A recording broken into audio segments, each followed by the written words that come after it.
Hello MSc students, I am Ayushi Shukla and I welcome to all of you on Mathematics Inquiry. First of all, you just need to understand the statement. Before understanding this statement, I just want to tell you, go through the definition of measurable function in measurable set. Then you can better understand this theorem. What is a measurable function? An extended real valued function f defined over a measurable set E is said to be measurable if the set x belongs to E such that if x is greater than A is measurable for every extended real number A. Measurable word का meaning होता है एक ऐसी चीज़ जिसको हम measure कर सकें, उसे हम बोलते हैं मेजरेबल. तो मेजरेबल फंक्शन क्या होंगे? N extended real valued function F defined over a measurable set E is said to be measurable if the set x belongs to E such that if x is greater than A is measurable for every extended real valued function. Set है उसको हम लिख सकते हैं, जो set ऊपर लिखा था वही वाले सेट को हम डिनोट कर सकते हैं E such that f is greater than A. तो ये हमारा होगा मेजरेबल सेट या measurable function. If F N be a non decreasing sequence, non decreasing को आप इंक्रीजिंग लिख सकते हैं सिंपली. नॉन डिक्रीजिंग कोई ऐसी चीज़ जो डिक्रीज नहीं हो रही है, मतलब इंक्रीज हो रही है. So if F N be a increasing sequence of integrable function कैसा होना चाहिए? इंटीग्रेबल होना चाहिए, जिसको हम इंटीग्रेट कर सकें.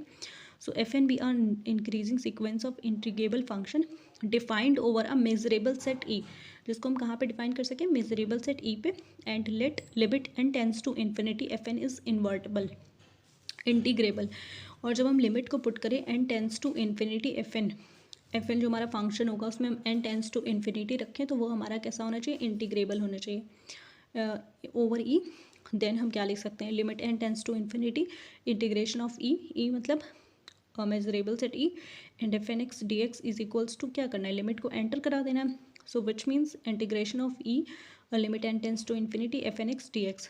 सो ये था हमारा स्टेटमेंट बहुत सिंपल सा है. एक हमने एफ एन इंक्रीजिंग सीक्वेंस ले रखी है of integrable function defined over a measurable set E and let limit N tends to infinity F N is integrable over E. Then ये हमें दिखाना है.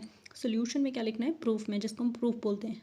सिंस एफ एन क्या है? हमारी इंक्रीजिंग सीक्वेंस है of integrable functions over a measurable set E and limit N tends to infinity F N is integrable over we.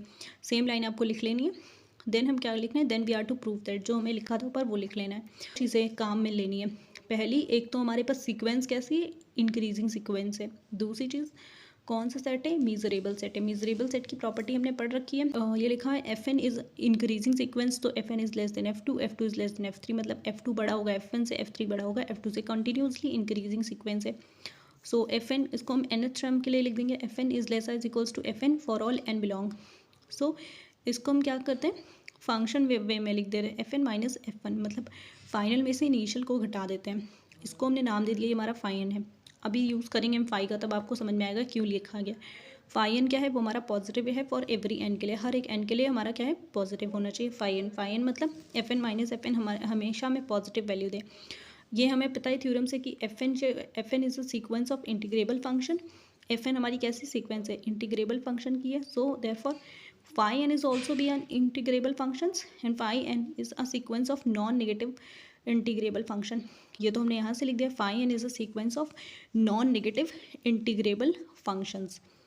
ये इससे कोई चीज़ क्या है? Greater is equals to zero which means it is a positive. Bounded convergence theorem का ये line आपको याद रखनी है. किसका यूज़ करना है? Lebesgue bounded convergence theorem we have.